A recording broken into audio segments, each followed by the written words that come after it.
Yes, Mhm. yes, yes, yes. Thank you. Good evening, everyone. Welcome to this session of Woven Threads with Niyi from Post Imperial and Yegwa, our resident workshop person now. What do you want to say? At this point, so Niyi will be doing a session on resolutions for fashion revolution. So I'll just let Yegwa and Niyi take it away. And yeah, you guys, if you need anything, let me know. I'm here.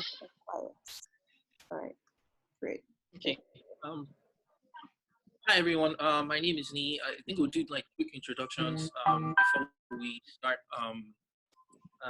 the workshop. So my name is Niyi. I am a fashion designer.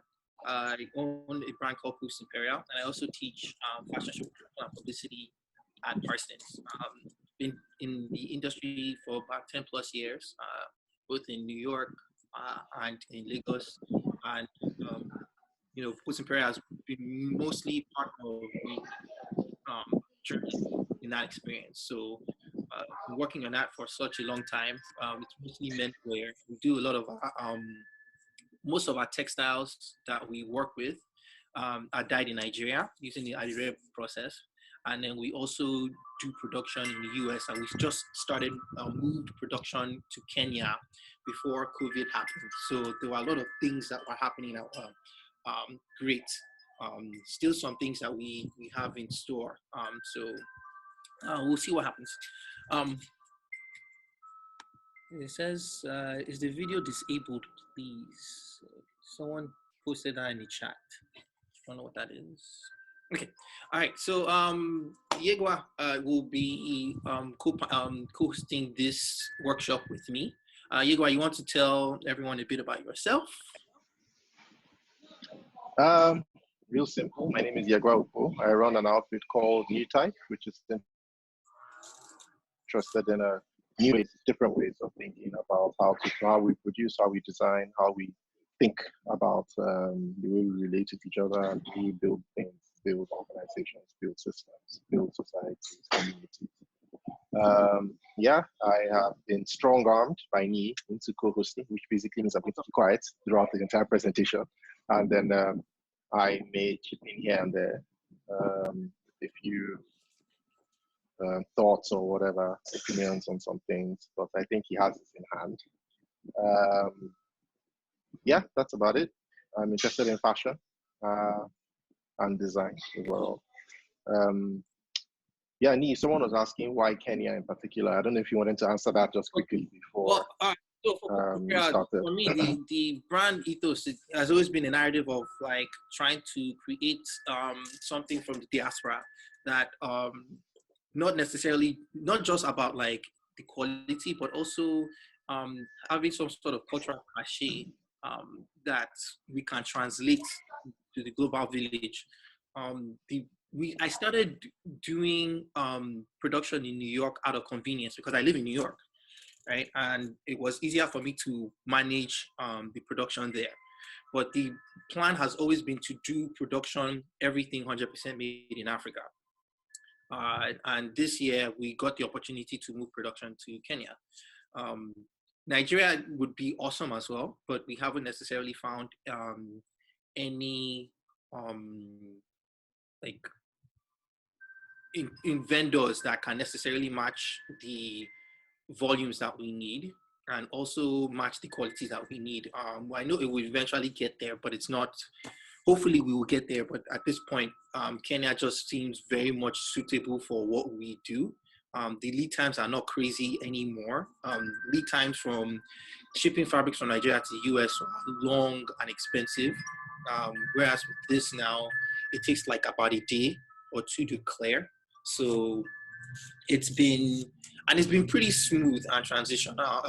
And the people that I'm working with are very professional and very, I don't have to micromanage, which is one of the things that sometimes you might have to do when you're doing production overseas and you're not there. Even in the US too as well, there are many times when I would, email my vendors or my manufacturers in the US, no one responds, and I would just have to take the 2 train downtown and knock on their door and say, hey, where are my shirts? So that's just the reality of doing production or making products. So moving this to Kenya is part of the dream of having everything 100% made in Africa. So yeah, I hope that answered your question. I'm not sure I can reach the wind chime. Let me see if I can. Hold on.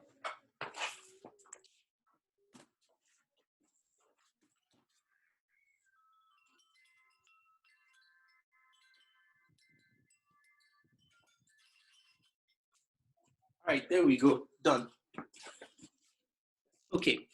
It was Ray. Where's my buddy? That strong arms me the way I strong arm Yegwa. Anyways, hello? All right, can everyone hear me?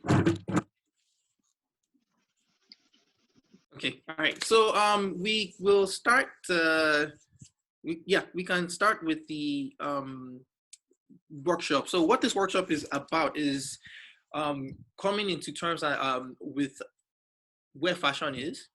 And we know we can't necessarily discuss all the talking points, but one we're going to focus on particular this lecture is the fashion show.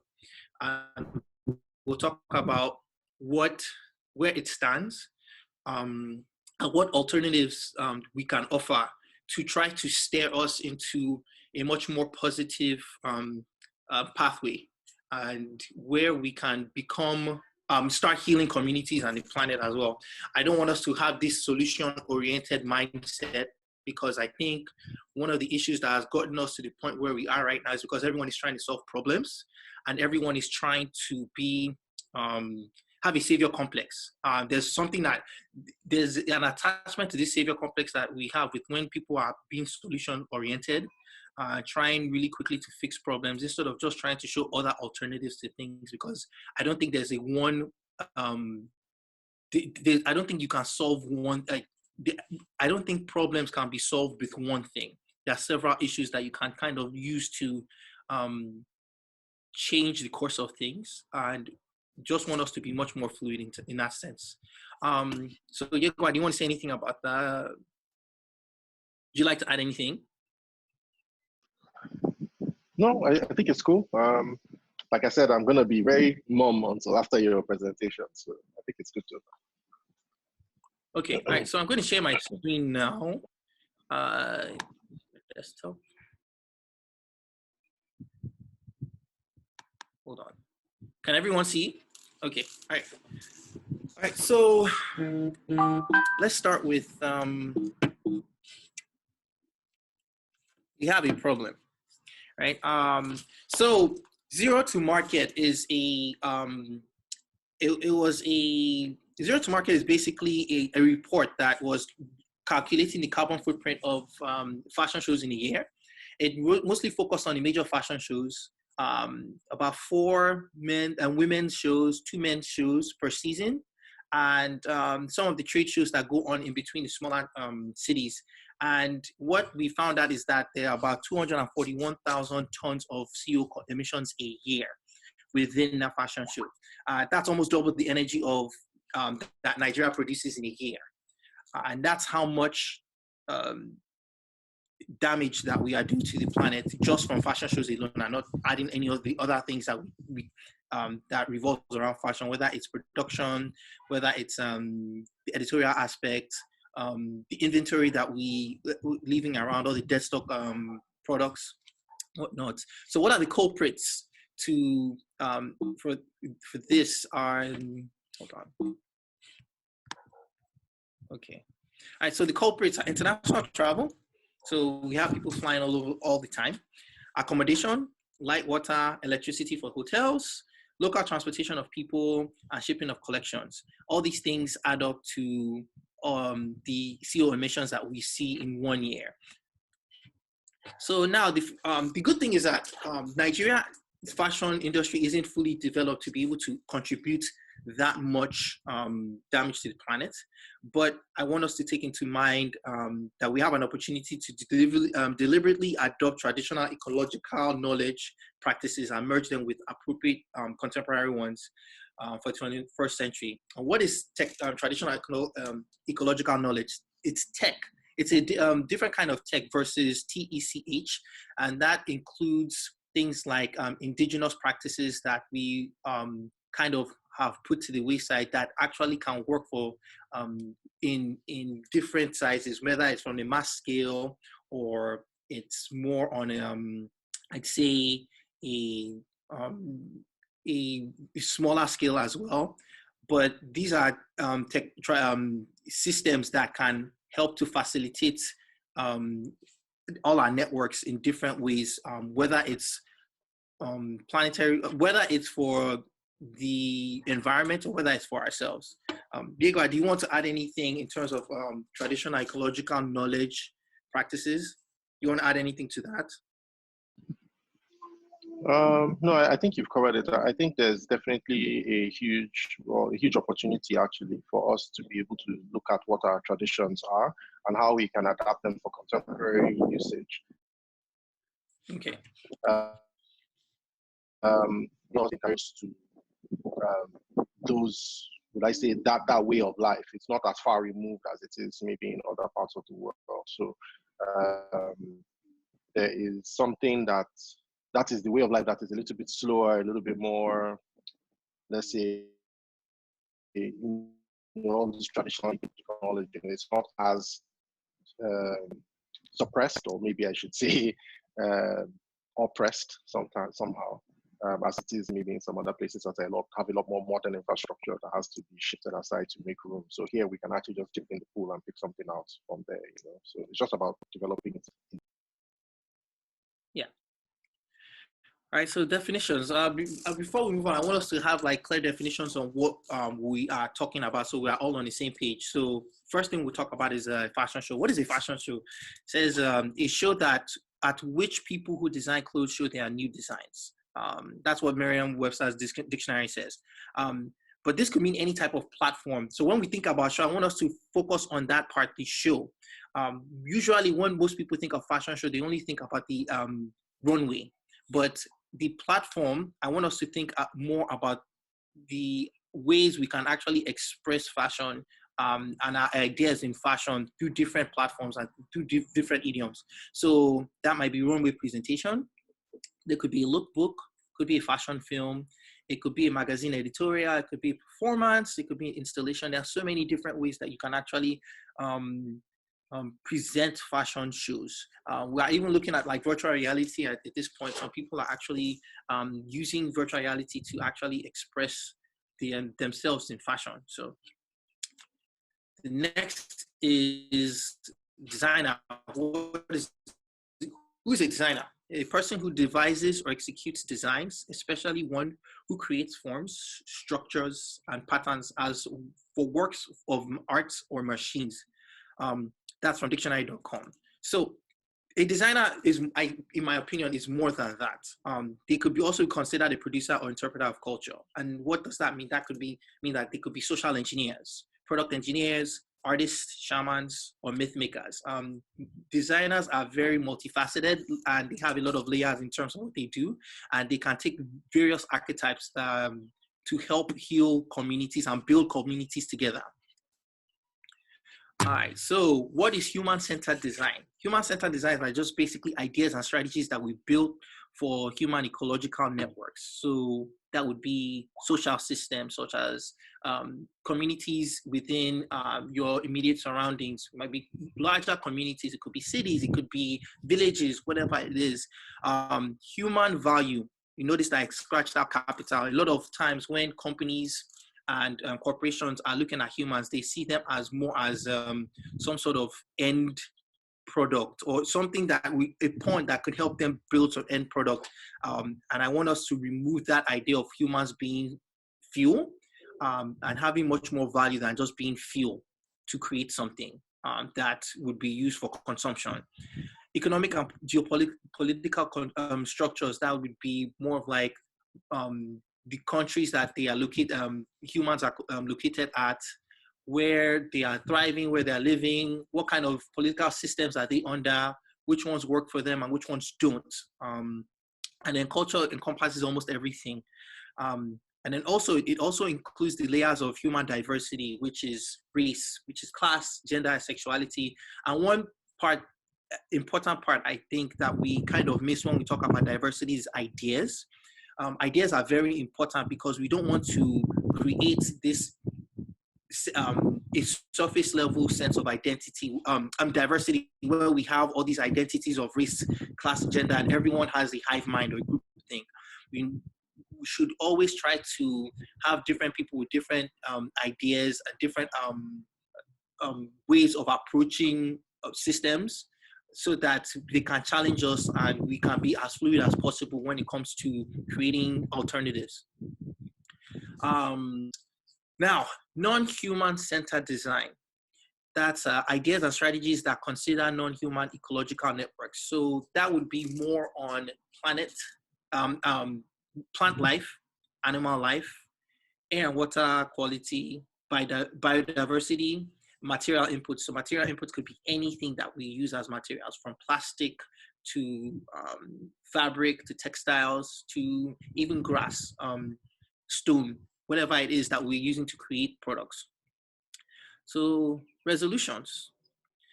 Let's start with human-centered design. So this is where the different archetypes that we talked about as a designer come in. So the designer as a social engineer, that's someone who actually tries to connect people, right? So you partner with institutions. Some of those institutions that you can partner with are educational institutions. They could be guilds. They could be vocational institutions where you partner with a school to help you work with students that you can help to educate outside of school and give them real world practical tools. Same thing with vocational institutions. You could also kind of create some sort of guild where you bring people in. They're not necessarily paying, they might pay for some sort of service for you, where you teach them certain things and they can go and use those tools to either create their own business or look for that kind of skills or jobs. We can also use fashion council, partner up with fashion councils, which help to develop narratives for you as a designer. Also extending concepts behind the designs, right, across time. I think one of the issues that we have in fashion is that we look at ideas as something that I have an expiration date. They don't. Ideas are something that they last, they can stretch, and we never get the chance to actually stretch them as much as we can in fashion. And we're seeing this across in several industries as trying to take some of those concepts, that concept of taking new things in fashion, and it's causing a lot of issues. So we need to look at ideas as something that we need to flesh out and stretch in a much more, I'd say, we need to not look at ideas as wasteful. We shouldn't waste the ideas. So for example, you show a collection, right? And that collection has a concept. There's nothing wrong with that concept stretching out for a whole year instead of having it just, sit down for 6 months and then you move on to the next concept. Kind of look at it as like artists who drop albums, and within those albums, in that album, they have singles that will stretch them for like 2 or 3 years before they release the next album. So that's how we should look at ideas in fashion. It will help us to be less wasteful physically, but also with our ideas as well. Individual partnerships, that's connecting with people who want to work with you. Mapping material flows within local communities, which is like working with communities that have a lot of like secondhand clothing. This is a chance for you to do some upcycling, recycling stuff, looking at dead stock fabrics and seeing how you can actually work with them in creating products that would be beneficial to the environment. So Yegwa, do you want to add anything to this? No, I have some notes, but I'll bring it up afterwards so that I don't interrupt. Yeah. Okay. All right. So now, non-human centered design. This is designer as a myth maker. So this is how you. There are several aspects to this. The first one will be the designer as a myth maker. With this, you are taking into consideration the environment, right? And as a myth maker, what you are doing is you are creating stories, you are creating narratives, and you have these concepts that you're creating to inform your collections. And this goes back to what I was saying about stretching that idea. So if we're able to stretch the ideas that we have and the concepts, we don't necessarily need that many fashion weeks. We don't necessarily need that many fashion shows. So fashion shows could be once a year. They could be 2 years. It could be possibly even be a decade. So I want us to start thinking about exercising and stretching the ideas that we have to the fullest, because I believe that they make us much more healthy. Venue. So considering venues that have qualities aligned with our collection or brand ethos so that the minimal decorations and furnishings are required. I think this is very important. Sometimes we get caught up in the idea of like putting together crazy sets and crazy installations that we don't know what we do with them after the show. And I want us to think about a fashion show. It takes about it's mostly like 15, 20 minutes. If you do 2 fashion shows a year, that's 30 minutes the whole year. And you build these massive constructions that don't have anywhere to go and they have no more use. In regards to how we view materials, they have no more use. That's super wasteful. We need to start thinking about ways that we can actually use the things that are already in our spaces. I was talking to a friend and she mentioned how we need to start humanizing all the materials that we have. And when you see it that way, products become very difficult to dispose because it's almost like you're disposing a human being. And then also timing is another thing that we can consider. So if you are doing things, if you're doing a fashion show during the daytime, you don't need lighting. You don't need. There are certain things that you don't necessarily need in there. And also just looking for venues that have communal spaces, so it becomes much more of a congregational experience. Materials, like I said, humanizing materials is very important. We start looking at materials and seeing what they are best used for, instead of saying, I need to build this and then looking for the material to build it, because then it becomes wasteful. So using locally available materials to reduce transportation costs and carbon emissions. So always look for materials that you have around you. Consider what happens to the materials after the show and select materials that can be disposed or transformed easily. So as you can see, I have a picture of a friend, Bubu Gosi's showroom.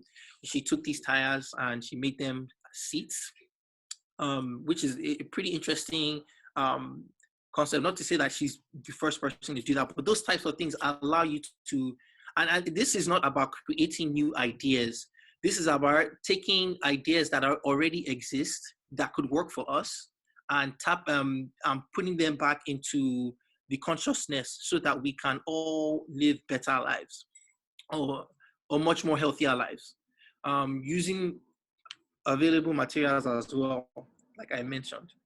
All right, so now the financial impact is a designer as a product engineer.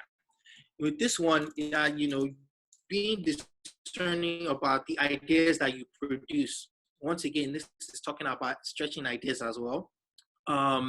Making sure that the products that you're creating, that they have some sort of usefulness, right? So if you're doing a fashion show, making sure that like stretch out for the next, if you're going to do, let's say if you're going to do a fashion show for just 2 years, the products that you have, that concept that you have within that fashion show, if you take it and you stretch it into an idea where the products that you are putting down or you are creating for consumption they have some sort of use and they are relevant to the general population, for everyone that's consuming it. And then also doing things like keep retail partnerships. So you partner up with retailers or merchants that can actually sell the products. Target markets, looking at the markets that you feel that would work for you. So it could be your immediate market. If that doesn't work for you, looking at international markets that and seeing how you can connect your product with them. And then also always weigh the financial value proposition of any fashion show that you are doing. So you have to make sure that like there is a purpose to the fashion show that you're doing. Always look at the ROI. That's the closest word that I can use. I don't like using that word, but it's the closest word that I can think about in terms of getting some sort of value back into your fashion show. I don't think we are at a point where we can just do fashion shows to stroke our egos. They have to have some sort of purpose, whether it's telling your idea that can bring add value to the world, or whether it's showing some product that would add value to the world as well. And then the idea of scaling, I think we need to look at that idea of what it is in terms of like going big and, and scaling, because we can't be everything for everybody. It's impossible. And I think we are seeing that with what's happening now with COVID. The idea of everyone trying to expand and being in all these key markets and being everything to everyone just is impossible for some of us. And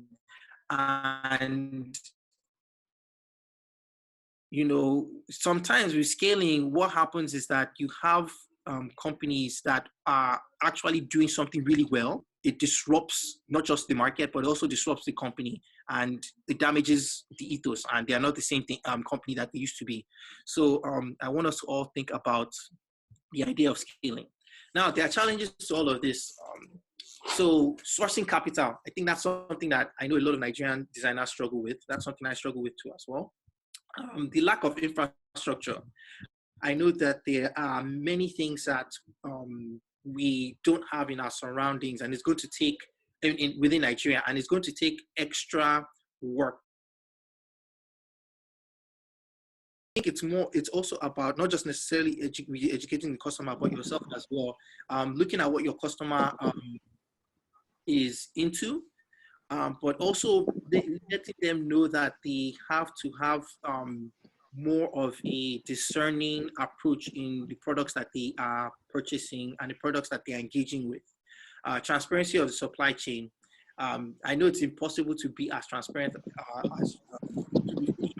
just because of you can't be everywhere at once, but trying as much as possible to be deliberate in your with your supply chain, and knowing that you are doing as much as you can to be considerate to your fellow humans, and also considerate to the planet as well. But those are challenges, and then the lack of skilled labor as well. That's one of the things that I know in Nigeria that we are having issues with. So, for example, with me, like I said, most of the time my fabrics are dyed in Nigeria. There's a lot of challenges with that in terms of making sure that the fabrics don't crock, or they are not running in terms of the color, and it's color fast. That took a while for me to develop those things. So a lot of these things, they take a lot of time and a lot of work that needs to be done.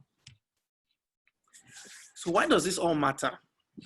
It matters in terms of impact. So the environmental impact, it's creating fewer and more considered local fashion shows. And that's great for the environment. Cultural, it gives us a firm foundation of which, excuse me. It gives us a firm foundation on which to develop and communicate our own unique culture. It allows for the retrieval and development of our own tech. That goes back to we were talking about tech. Helps to create a contemporary cultural identity for the local population to connect and express themselves with. And now financial, it will provide opportunities for development of the local fashion industry. It creates regenerative economies in the disenfranchised communities and rural areas. And then it shifts the criteria for success from multi-million-dollar scales to more general, achievable, and to be more general, achievable and sustainable. That part for me is important because I think we also need to redefine our idea of what success is. So maybe this season you didn't do, last season you did X amount in Naira, and then the season before you didn't do as much, but there are certain reasons why you didn't. So maybe because you improved the environment of your workers, you had some initiatives that helped the environment, all those kind of like milestones as well, I think count. And those are things that we need to take into consideration when we are looking at success. So yeah, that is basically the lecture. We'll open it for questions, but Yegwa, you have, do you have anything to add to this? No, not really. I think I'm ready to go to questions. I'm just making some notes of stuff that I would like to bring up once, it's open to the floor, sort of. I can see someone already has a question in the Q&A that I would like to answer, but yeah. Okay, I'm trying to get back into, okay, to stop screen sharing. Yeah, okay, there we go. All right, yeah, I'm back. All right, so we have what, Q&A? Okay, good. Yeah, I guess if anyone has any questions, please put them in the Q&A. I'd like to say thanks to Niyi for doing this. Putting together that presentation was really cool. I definitely don't have the energy for that, so I applaud you for putting together something with like cool images and stuff, yeah, okay, so we have the first question. It's when we stretch out fashion shows to, for example, once a year, there will be the supporting people in the business, so models, makeup artists, etc., who will suffer. How will they remain relevant and make a living? So yeah, I'd like to answer this, and then I guess Niyi can support if that's okay. Yeah, go ahead. Okay. So I think the analogy I would like to sort of run with is the one Niyi used, which is this idea of the music industry. There are musicians who release albums every year. There are musicians who release albums once in 5 to 10 years, right? But even though that's happening, there are still people who are working, right? Event managers and event producers are working. Their makeup artists are working, film directors are working. So there's still a lot of stuff happening. That's because, one, not all designers are going to be operating on the same speeds, at the same speeds. Some will be producing once every 10 years, some will be producing once every 6 months, right? And that's going to remain the same. The other thing is that even though a designer is not necessarily going to be, I think what Niyi was trying to communicate was that you don't necessarily have to consistently churn out new things all the time. So even if you have one collection, right, that you've produced, maybe it's something to do with Adire or what have you, and there's a print or something, and you put this out there, there's some cuts, there's some silhouettes, there's some fabrics that you've used. It's not to say that you cannot produce more as people are buying. It's not to say you can't do more photo shoots. You may change the photo shoot to a different location. It's like even when you look at what happens with the current season collection now, a designer can send it out to multiple magazines for multiple editorial campaigns, and then you're constantly seeing those clothes in different contexts. So that can still happen. So the makeup artists, the stylists, the models, they're still going to be employed. It also gives you a lot more to think about as a designer, because now it's like, how do I do more with what I have, and to even bring it a little bit closer in terms of industrial sector, if you look at design, like furniture designers, for example, they're not constantly producing new chairs all the time. Something like the Eames chair from the 60s is still being photographed, it's still being used as a prop, it's still being sold, it's still being presented to people anew about 50 years later. What am I saying? Wow, 60 years later. So this is the way people can think about it. It doesn't always have to be brand new content that that you're doing. What you change your mindset from is, instead of new content, you look at new presentation. At least again, Yeah. because Niyi was also talking about presentations. Yeah. Yeah, but also I think two things. The first thing is Yegwa was saying, the idea, like ideas, kind of, for a lot of us, when we look at fashion shows, we think that that idea of the fashion show needs to stay there. It can exist in other different platforms after that. And when I say fashion show, I'm focusing mostly on runway, right? But again, remember what I said. The definitions of fashion show needs to expand. We can't just think of fashion shows as just a runway. We can do editorials, we can do fashion magazines, we can do a lot of lookbooks. For those things, we still need stylists, we need models, we need makeup artists, we need all those people. So they will still be able to get jobs in that context. It's just we need to use those platforms which are not as damaging environmentally to the planet. They don't cause as much damage. So for example,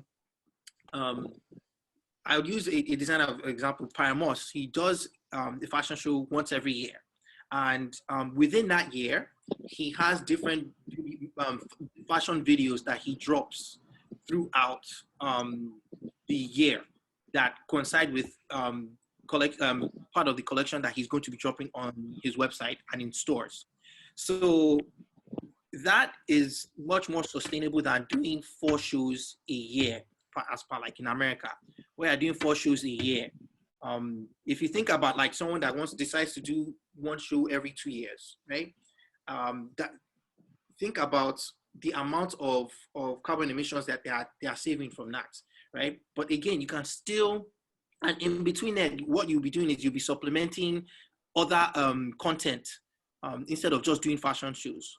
And they are still as impactful as fashion shows, because we have platforms like Twitter, we have platforms like Instagram, TikTok, whatever it is. Those things, you can still convey your message on these platforms using all these different, using things other than just the runway show. Right. So yes, the slides will be available online. I guess maybe share it for you with I'll share it. Yeah, go ahead. Yegwa, are you going to say something? Yeah, I was just saying. I was just going to say that I can see a lot of questions that are more about your actual, like your brand, your production process and stuff. And I think maybe if you're open to it, I mean, you can answer these questions. But I was just going to suggest that if people could sort of, ask questions related to the presentation that was given, just so that it doesn't end up skewing too much into production talk and stuff. I don't know, maybe because not everybody here may be like interested in that kind of stuff. Yeah. But anyway, I mean, it's up to you if you want to answer. No, I agree with that. Let's try to keep it on in terms of the discussion at topic at hand, which is fashion shows and how we can be much more sustainable in that aspect. All right, so I see one that says, thank you for your presentation. Firstly, what inspired your fashion brand name, Imperial? Secondly, what's the whole idea between curating collections? Because at times I see clothes on the runway and I feel they can't be worn on a normal day. So are collections designed just to show the creativity of a designer? Yes, that's yeah. Sometimes you see stuff on the runway and it's just to stimulate the mind. It's supposed to stimulate ideas. That's how you become a myth maker. If you think about myth makers back in the day, the way that we created gods for ourselves, like the representation of rain was this god, representation of fire was this god. That's how we started creating, right? And now we've used that, we've expanded into different aspects as well. So today, our artists are basically shamans, right? And they are the ones that are telling these stories for us and helping to explain the mystery that is within the world, right? And that's what fashion designers do as well. And you never know what ideas are taken from there that become part of our lexicon in the future. So it is important, I think, for fashion designers to be able to continue that work of creating fashion shows. But again, we should also extend it outside of the runway. And he said, so that was, I'm going backwards. So secondly, he said, what was the whole idea behind, no, okay, that's the first one I answered. And then it says, what inspired your brand name, Imperial? Okay, so I created name post Imperial because at the time the idea is basically after old regimes, right? I don't necessarily care for nostalgia. I'm not too fond of looking at things in the past because I know that the past has its good and its bad, just like the present. I'm all about creating for the now and for the future, and also I'm also interested in creating a voice for tapping within the Black experience and the African diaspora. And there are a lot of things that are also that have been out of our control for a long time, and I'm just doing my part in trying to kind of steer the narrative in a much more positive aspect. What advice on celebrities who pull your clothes for events instead of buying? Give visibly as they tag you on their page. Advice if it's worth continuing or where to draw the line. I mean, I think that's your decision. That's not something I can necessarily advise you on. I know people who don't give celebrities anything until they buy, unless they buy. I know people who will actually make things for celebrities. You spend their own money to make things for celebrities for free. I've done both, and they haven't necessarily like done anything for me, and I don't necessarily chase celebrities for me. It doesn't work for me because my clothes aren't necessarily like the flashiest things. There's a lot of color, but it's not something that like I'd say I necessarily would see rappers wearing. If it does happen, it happens, but I don't necessarily think it matters whether it's up to you. There's no right or wrong way to approach that. Yegwa, what do you think? Yeah, I agree. It's definitely based on context. The only thing I would add to what you just said now is that I'm a big believer in the idea that value is about flow. If in any circumstance you feel like somebody is gaining something and you are not gaining anything, then it is possible that it's not worth doing. Apart from the emotional thing that you feel like, oh, you've been had or you've been scammed or something, there is also, it just doesn't work that way. Life is about a constant exchange, of different kinds of value, different kinds of energy. If a celebrity comes to meet you and says, oh, my name is, I don't know who the biggest actor is on the planet right now. I mean, let's even say Beyonce. Beyonce came and met you and said, Beyonce stylist shows up and says, oh yeah, I want to get a dress for Beyonce to wear to the Grammys or something. You have to be able to ask yourself, okay, what do I really want from this engagement? Am I looking for promotions? Am I hoping that if people see Beyonce wearing this and it will allow me to be able to do a whole bunch of promotions and stuff like that? And that doesn't really work for everybody. Some people are not looking for that kind of exposure. The clothing may just not represent that kind of, you may not have that kind of pull, and you may be content to just doing your day-to-day. It's very easy to get bamboozled by celebs, and kind of like, wow, this person is going to wear my clothes, and that's a very cool thing. But you always have to ask yourself, what is this really doing for me? The 50 people or 100 people I'm selling to on a regular basis may mean more than this celebrity spike in interest, Yeah, So and then also a lot of times, I will tell you, a lot of times celebrity endorsement doesn't really do anything. Translates into sales. Yeah. So I see so many designers chasing that, and it leads to a lot of dead ends. So yeah, I don't think there's a right or wrong way, but I think it's all about your intention. What do you want out from it, right? If you want much more exposure, that's fine. If you just want money, then that's fine. You just have to be clear from the get-go what you want. Yeah. Let me read this one out. It says, thank you for your presentation, Niyi. This is from Kolawole Johnson. I like your Kampala design. When we talk about sustainable fashion, does it necessarily mean wearing a single cloth for a long time repeatedly? No, I don't think it is. There are different ways to I don't think there's no set, like that's the reason why I don't necessarily like the word sustainable, and why I didn't even put that in this lecture is it's a loaded term. No one really knows what it means. It means so many things to so many people. I think it's more about being responsible and considerate on your actions, right? So wearing a single cloth for a long time repeatedly doesn't necessarily mean anything, because you're going to have to wash that cloth, and washing is wasteful, correct? The cloth is going to eventually, I mean, everyone says that their clothing lasts for a lifetime. It does not. It's eventually going to rip in the seams somewhere, or tear, or get weak in some areas, and you have to figure out what you're going to do about that. So it's not necessarily about just wearing the same thing repeatedly. It could be, but you are not necessarily being sustainable if you go with that approach.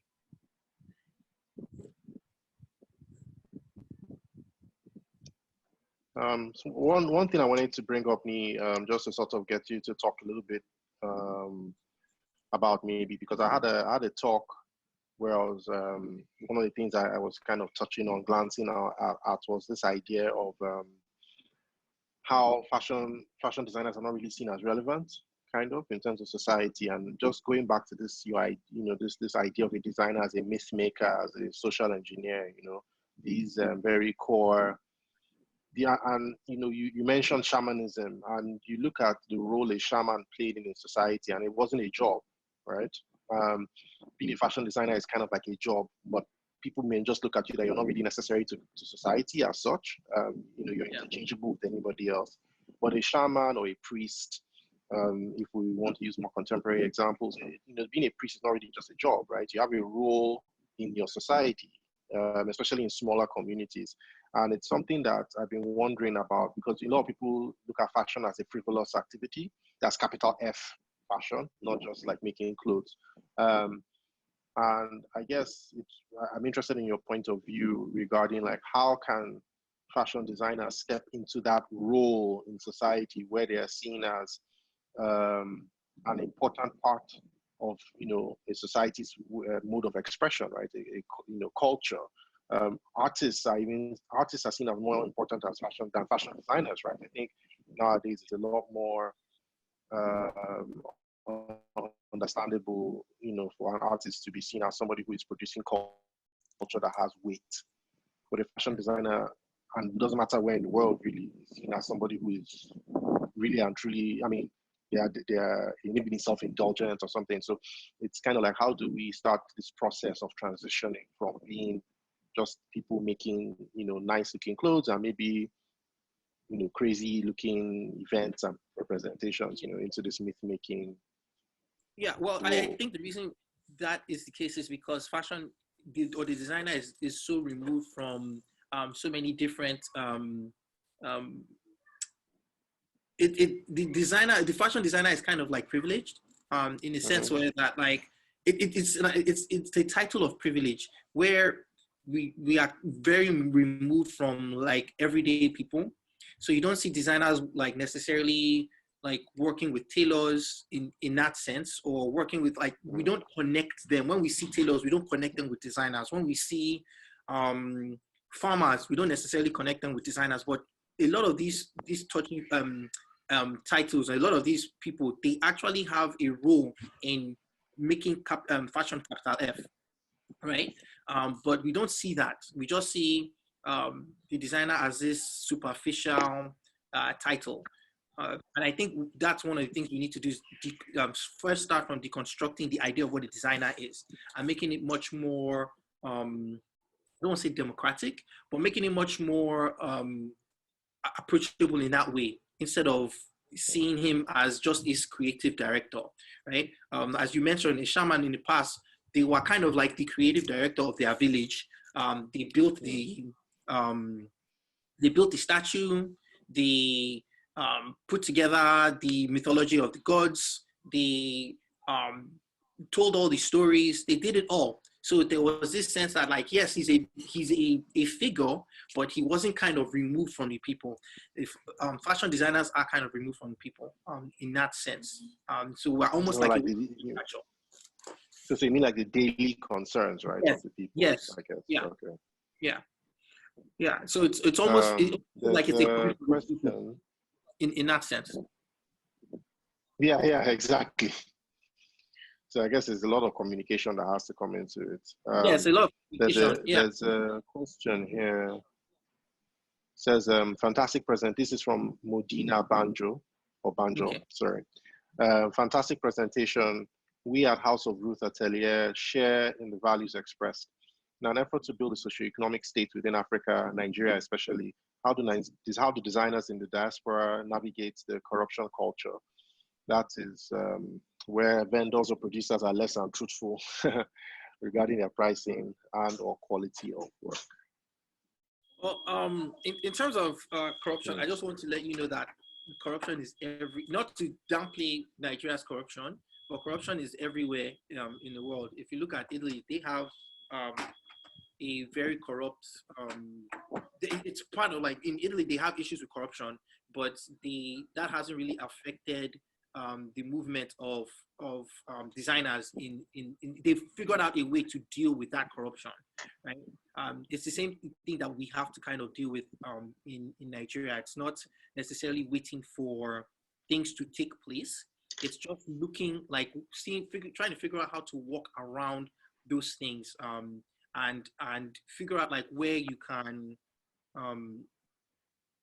where you're just figuring out how to walk around the corruption within the space that you're in. In terms of pricing, like, again, those things are even in the US as well. I know people who, they had vendors that they were working with and they won design prizes, and all of a sudden their vendors started hiking the prices for them. So that's not something that's just exclusive to countries that are known to have, like, corruption, like Nigeria. So no comment designer this season has been very informative. Okay. Great. What are your post-COVID-19 plans? I mean, strategy for pushing back your fashion business. Okay, I can answer this one. There are a lot of things that I had before post COVID that were about to happen, and everything is, like, halted. Production has halted. All the collaborations I had in the works are halted.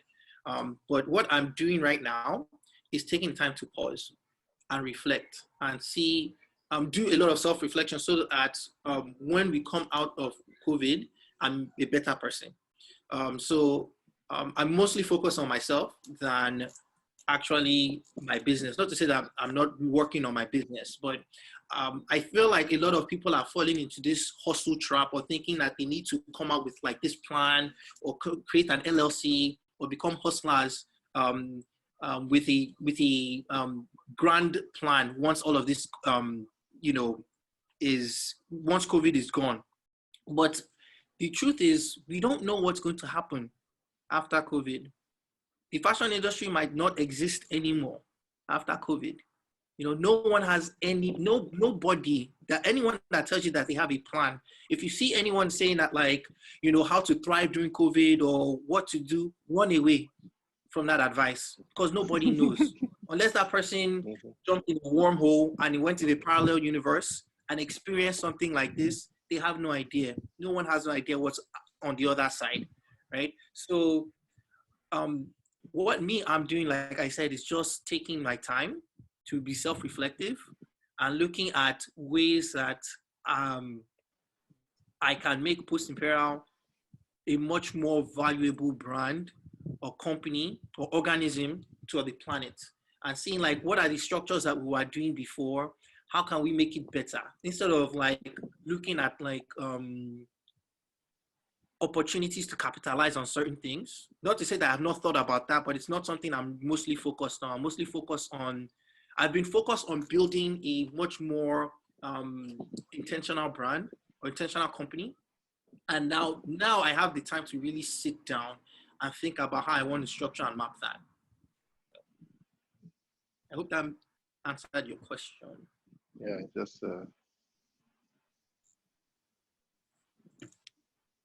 Yeah, because I'm seeing so many of those, like, yeah, if you're not, like, sitting, like, if you're not thinking about how to make this money or get this bag, it's like you're not, and some people, COVID is an opportunity for them to just stop and just sit down because they've been moving so fast. We'll all be moving so fast, and what we don't need is moving faster when we get out of here. It's like we have to be much more considered in all our actions and everything that we're doing.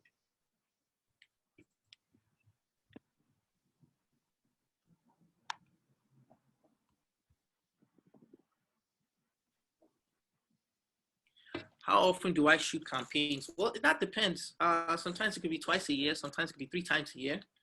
For the longest, I've usually worked on fashion calendar until I'd say spring 18, and it's just been it's varied. So for me, campaigns, yeah, I usually try to shoot at least like two a year.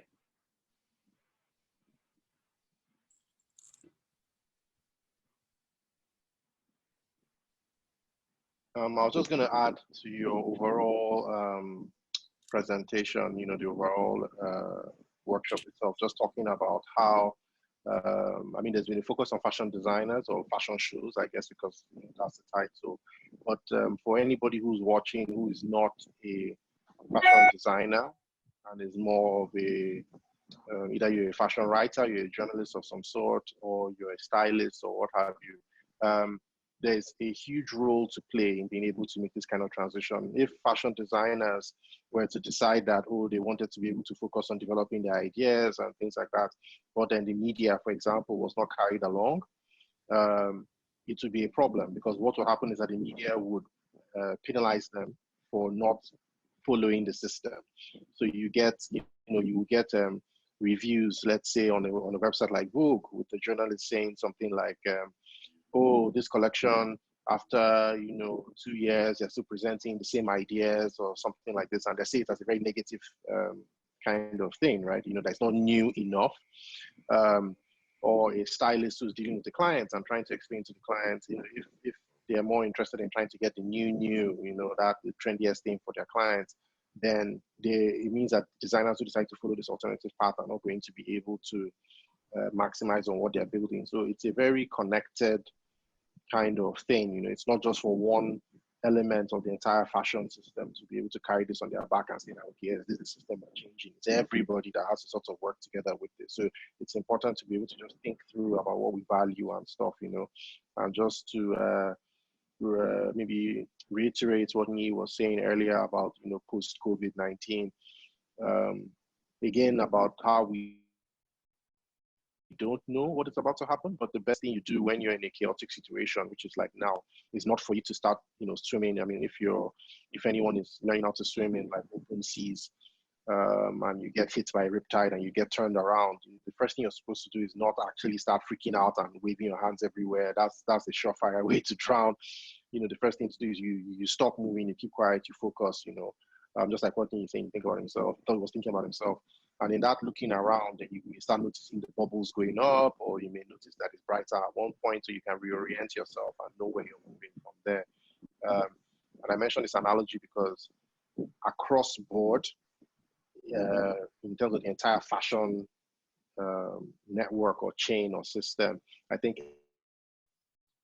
everybody has a role to sort of play, to take different elements of what this workshop has been about and just look at it and say, okay, if I'm part of this, how do I shift my own perspective, my own viewpoint within my own domain, whether that's the domain of a makeup artist or a stylist or a fashion media person, a textile designer, a pattern cutter, there's all these things that need to be considered. Every role can consider this. Yeah. Yeah. Also, in terms of, I wanted to go back on in regards to fashion shows, right?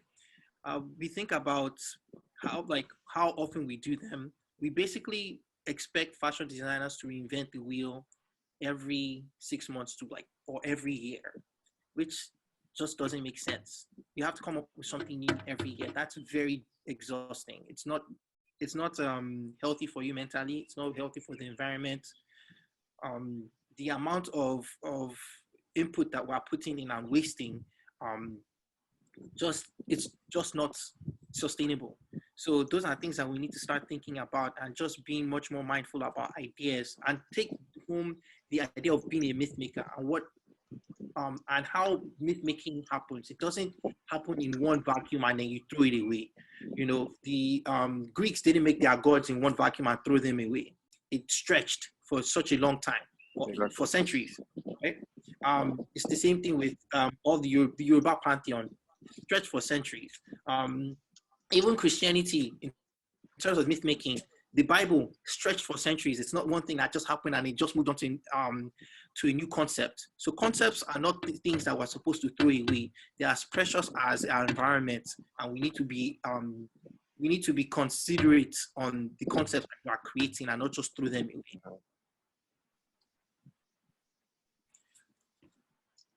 My question is, as a startup designer, how would you create or develop sustainable designs? Again,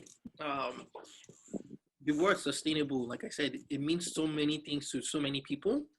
So you have to sit down and think about how you are helping to heal your community. You can start with the non-human centered design, or you can start with, which would be looking at like what kind of fabrics that you're using. And it doesn't necessarily even have to be like organic fabrics. Like using dead stock fabrics is sustainable because you're using the materials that are already available to you, right? In terms of human-centric design or human-centered design, that would be the people that you're working with, how you're employing and developing, collaborating with them and developing their powers to become independent and creative. So I personally don't like using the word empowerment, because I feel like those people that you're working with already have power. I like using the word developing, because you're developing a platform for them to be able to use those powers that they already have. Do you think storytellers like Jerry Lorenzo, who doesn't follow the fashion calendar, is ethical in his approach? He releases a collection once every year. Yeah, I think Jerry Lorenzo is an example of somebody who releases something when he has something to say. You know, it's not just because he feels like he has to put out something. A lot of times, I've worked in fashion companies where, things felt very forced because they feel like they have to say something. And Jerry only creates a collection when he feels like he has something to say. Same thing with Paramos as well. Mm-hmm. Whenever you guys want to, okay. All right. Okay. Whenever you guys want to round up, maybe in 20, 30 minutes. So it's around, yeah. It could be like, yeah. Mm-hmm. Okay, so, yeah, so if anyone has any other questions, I guess. Yeah.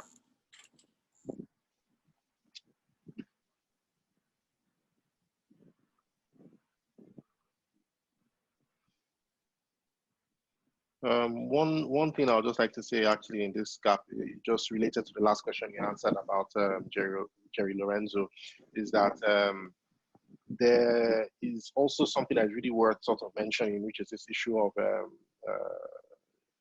well, let's say different circumstances. Some people have access to way more financial backing or resources than others. So it may be easier for one designer, for example, to they want to take a collection once every 5 years because they're getting their money elsewhere. I know that's some making that. So it's very important that even as you decide that you want to produce in this way, in a way that is not driven consistently by the treadmill of the fashion industry, that you still think about your business as a business. You're still selling in this interim. You're still promoting, you're still communicating, you're still marketing, you're still thinking about your customers, right? Whether that is even in terms of setting up all these other services, things like repairing clothes that you've already sold for customers. Maybe this is in terms of being able to provide alternate fabric compositions for stuff. So you may not necessarily do a new collection, but you know that, okay, it's winter time, people are going to want, or maybe even, winter is even overseas, even if it's looking and you're thinking about rainy season, and you may want to create, like some cardigans or maybe some waterproof raincoats and stuff. There's nothing that says you have to create a whole campaign or fashion show in this context around the entire thing, but you can produce an item of clothing here that allows you to be able to interface with your clients. You can still do collaborations. You can do capsule collections. All these are things that are possibilities. It's just that you choose between these options with this mindset that Niyi has been talking about, where you're coming at it from a position of, I don't want to just create for the sake of creating. I don't want to create more waste than necessary, and so that will allow you to be able to gauge whether or not you take one that you want to take on. Okay, a few more questions, I think. Yeah. Okay. Well, like a bunch just appeared out of nowhere. All right. Hey Niyi, how do you think stylists can stay relevant during this period as we are not able to shoot campaigns and editorials? That's a question that I don't even know if I can answer. Like I said, at this point, nobody knows who is going to stay relevant post COVID. COVID is it's a black swan event, and black swan events, there's no amount of preparation, no amount of construction or designing that you do that is going to determine what's going to happen. Like the only thing you can control is yourself. But in terms of staying relevant as a stylist, I mean, right now everything's on pause. The only things that that are moving are essential workers and essential goods. Nothing else is moving. So I'd say as a stylist, if you want to, best thing you can possibly do is just work on yourself, work on your craft.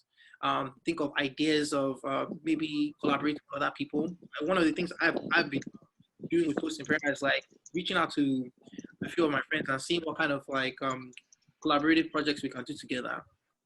And just talking to people and just seeing what kind of ideas that we throw around can eventually, I won't say eventually stick, but can resonate with you. So, how do we begin to educate consumers regarding their consumption habits, especially in fashion, when newness is now the mainstay? This is going to be a long process. It's a lot of reinforcement. Things like we have this idea that the customer is always right, so that if we don't have things, we have to make it and remake it. And I'm also victim to that cycle as well, because most of my sales or most of my revenue comes from wholesale. So I always have to, I'm always in this wheel of trying to produce and produce and produce and produce and produce. But if you look at brands like Noah, what they are doing is, it has to, I think there's an issue structure-wise in the system, but a lot of these things have to start individually, and then they now expand, right? So if this one designer is teaching his core base to buy slowly and to buy more considerate and be much more sustainable and more considered in what they're doing, and then there's another designer, it takes a joint effort individually.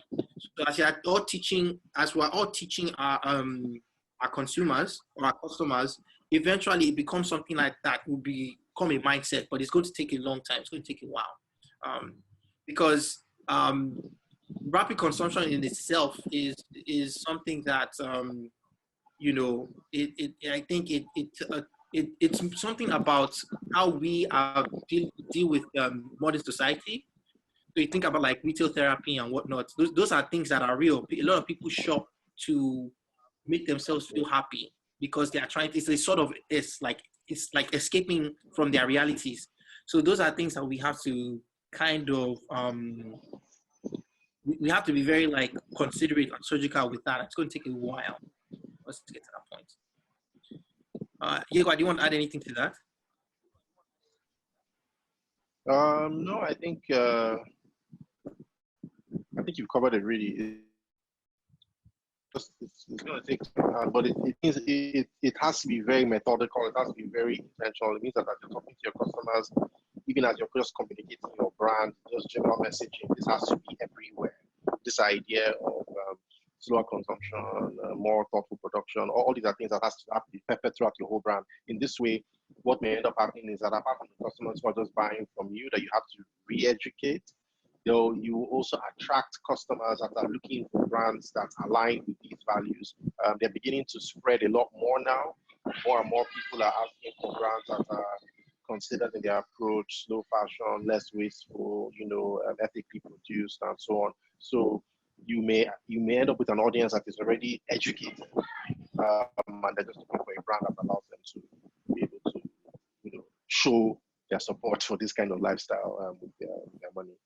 Yeah, but Yegwa, also take into consideration what you talked about in terms of like right now, those are very niche brands, right? And it's the like society, like the consciousness society right now at this point is still not in that mindset of being sustainable.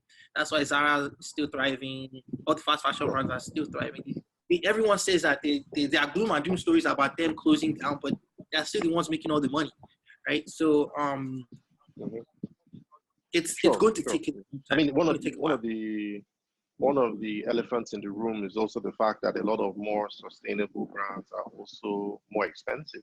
So there's also a bit of a price ceiling, price barrier to actually being able to shop accordingly. But I mean, these are all challenges that have to be sorted out one by one. Yeah, so it's a balance of like trying to figure out like, okay, these are the things that you need to do in order to make clothing that doesn't damage the planet. But that cost, right? I think what happens is that we've devalued the cost of clothing. Clothing should not cost. T-shirts should not cost $5. Just not. It shouldn't, right? So we also need to reconfigure what clothing is, right? Because a shirt costs like how much ever it costs, and you think it's expensive. Perhaps maybe we start treating like as quote unquote investments or things that like, okay, this is just, I have 5 shirts, I have 6 shirts, and that's all I want, right? Until one of the shirts is worn out and I replace it with another one. And you just kind of like look at it like you take from your savings and you take it, you buy clothing, but we see clothing as something so disposable, like water. Water itself shouldn't even be disposable, but yeah, we need to change the idea of what clothing is. And when we talk about like it being expensive versus, like cheap, the idea of cheap clothing in itself, yes, we want everyone clothed, but to what degree, right? Is it at the expense of the planet, right? All right. So how do we begin? Okay, no. With less shows and other wasteful tactics, do you have any ideas on alternative marketing strategies for small fashion businesses to ensure sales and relevance? A good brand to look at is Story MFG. Story MFG are really good at marketing themselves. So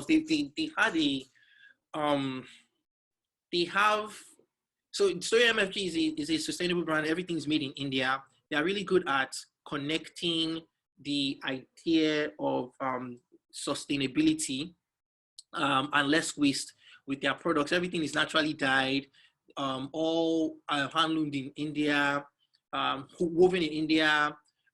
Everything that they get is within their community, even the buttons as well.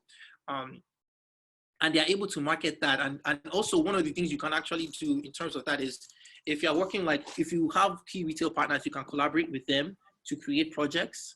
In that sense, you can use Instagram to send out your message and talk about your manifesto, whatever your brand is focused on. So that's a good tool to use as well. Yegwa, did you hear what? Were you able to see the question?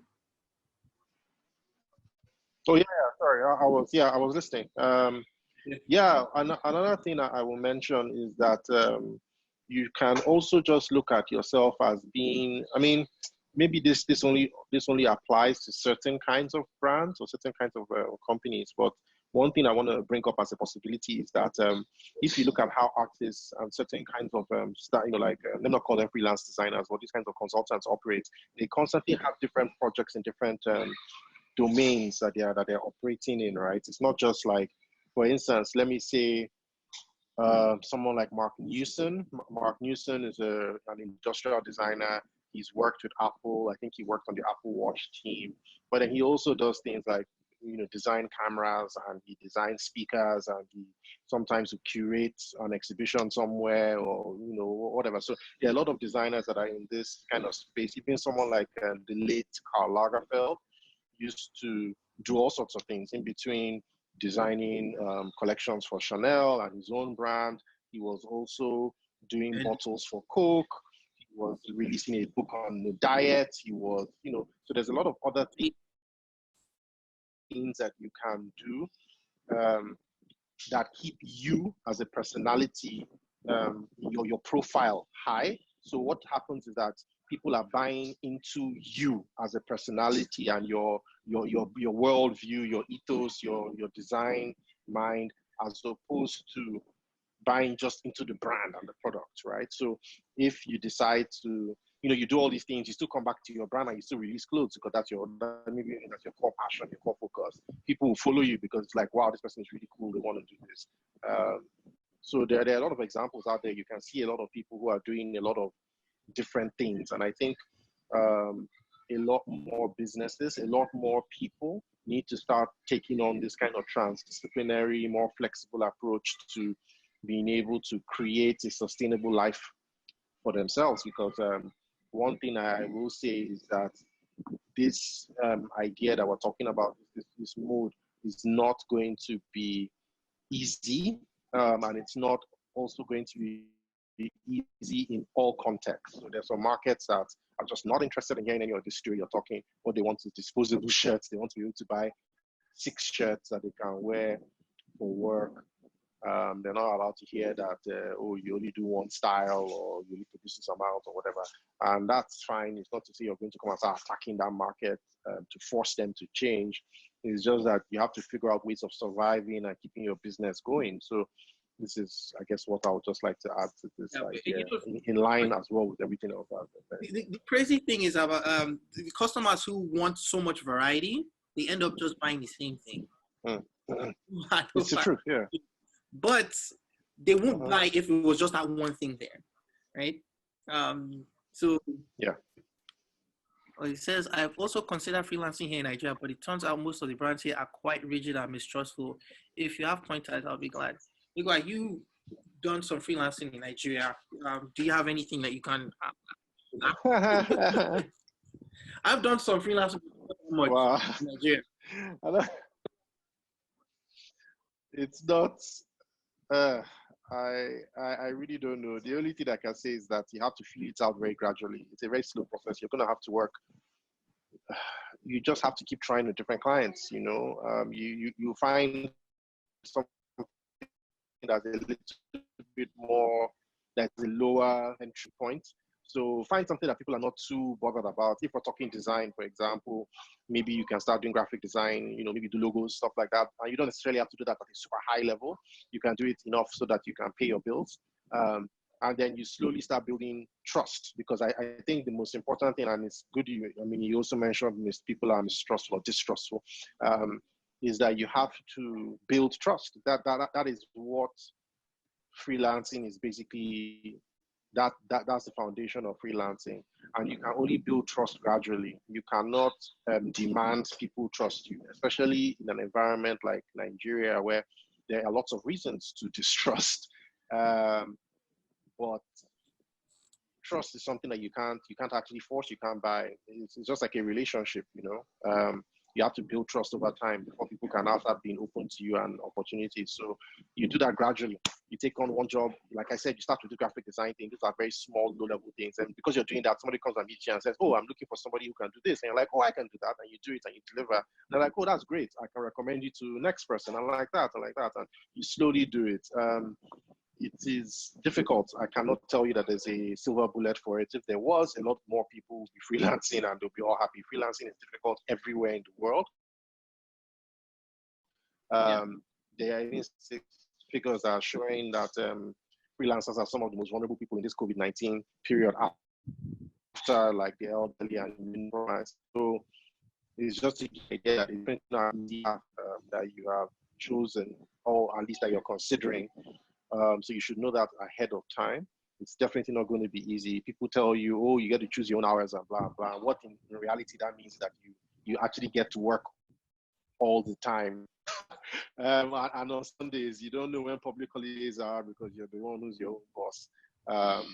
But it can be very rewarding as well. But yeah, that's the most important thing I can say. Treat it like a relationship. You're building trust among multiple social networks is the most important thing. Oh, that and going out with people you meet.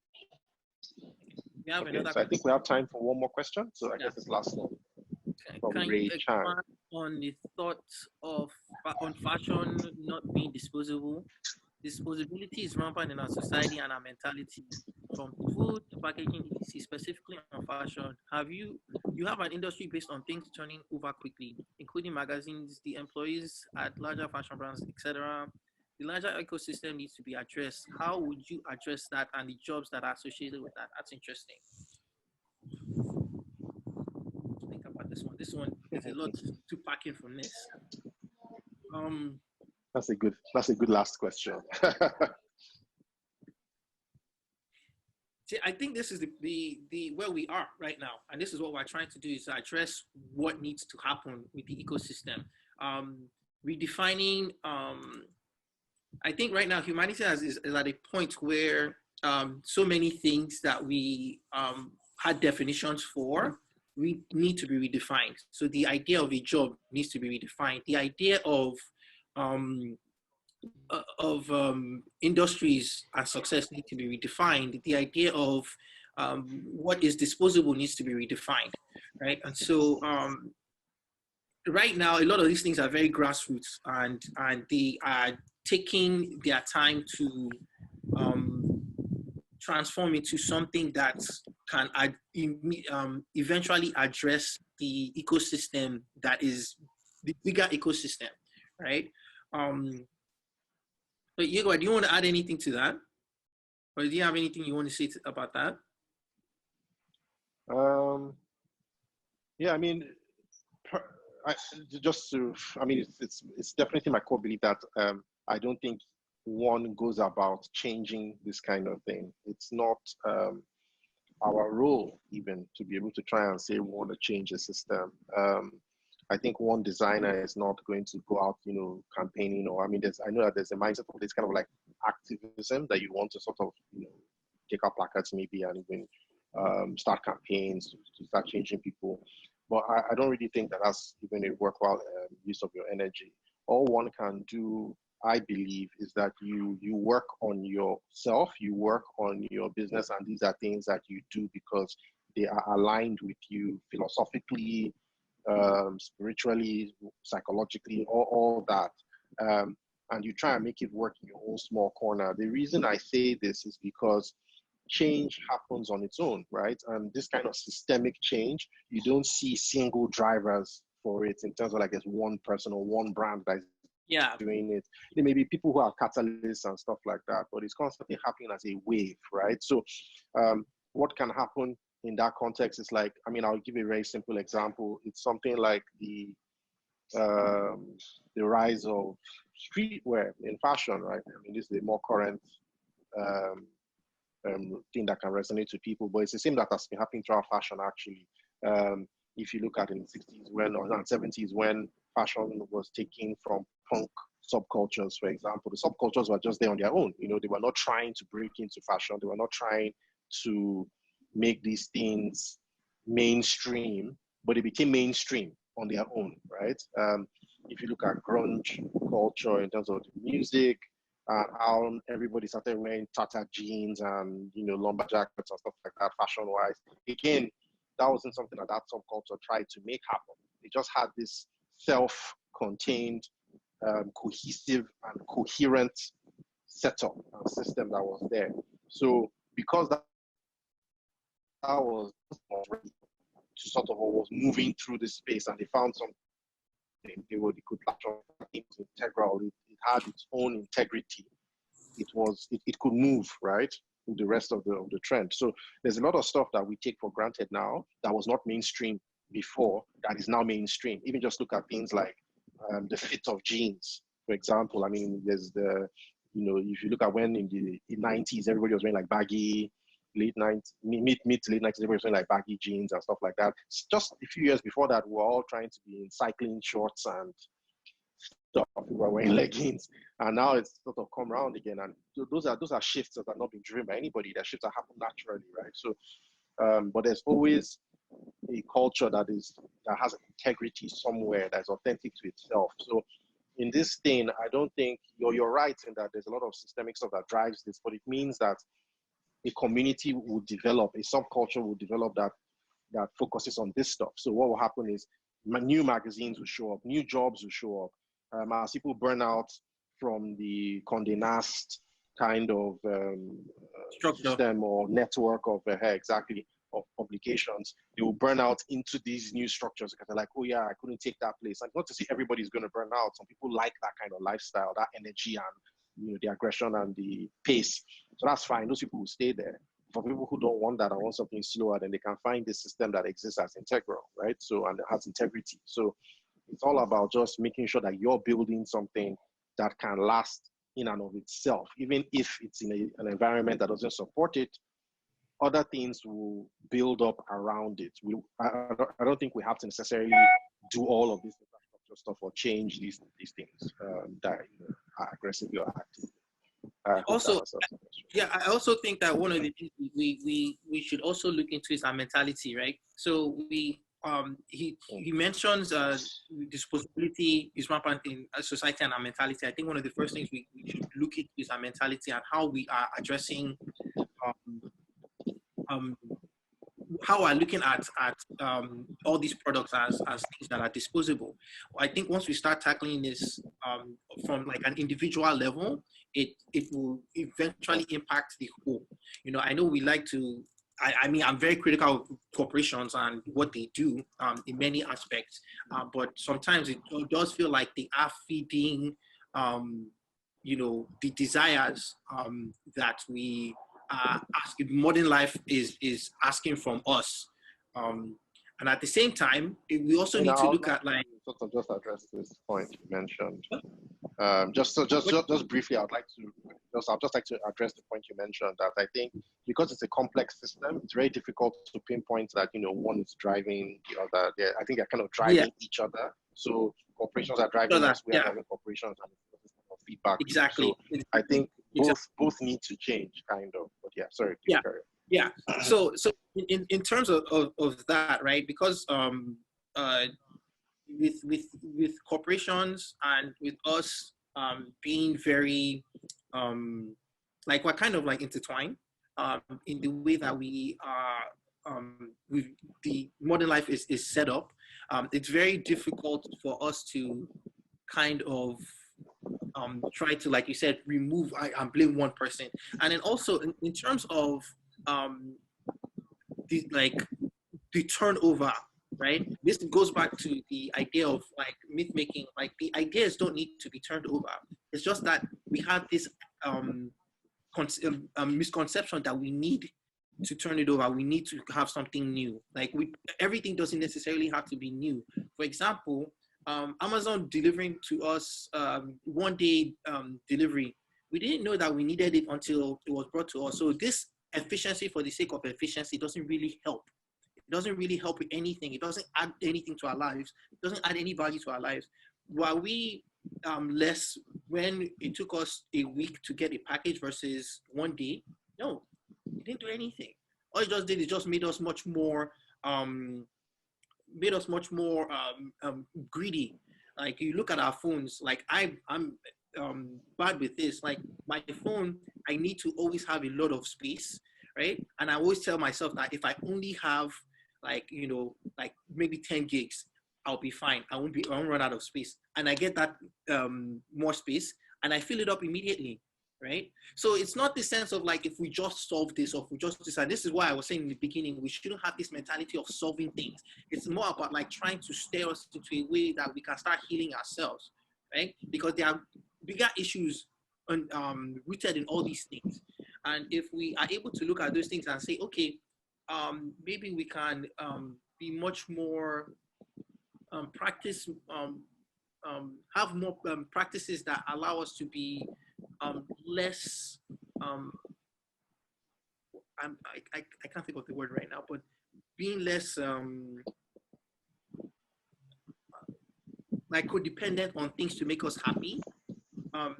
I think it would help in a lot of issues that we have. Yeah. Cool. I think that's it. But before we go on, I know like thank you all for being part of this. I wanted to just mention that in terms of I know we are not necessarily at the point where we are this big fashion industry, and we all have dreams to become an industry that is influential and important. But I also want us to learn from the mistakes of the West and of the East as well, and not emulate them just because we want to become major players.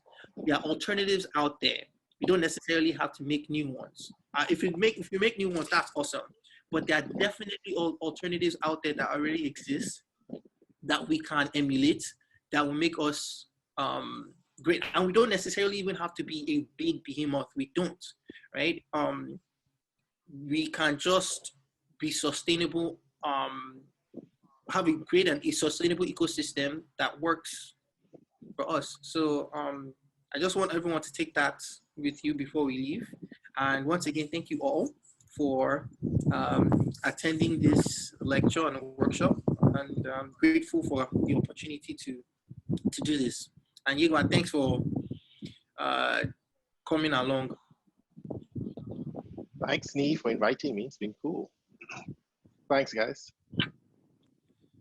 All right, everyone. So catch you on the other side.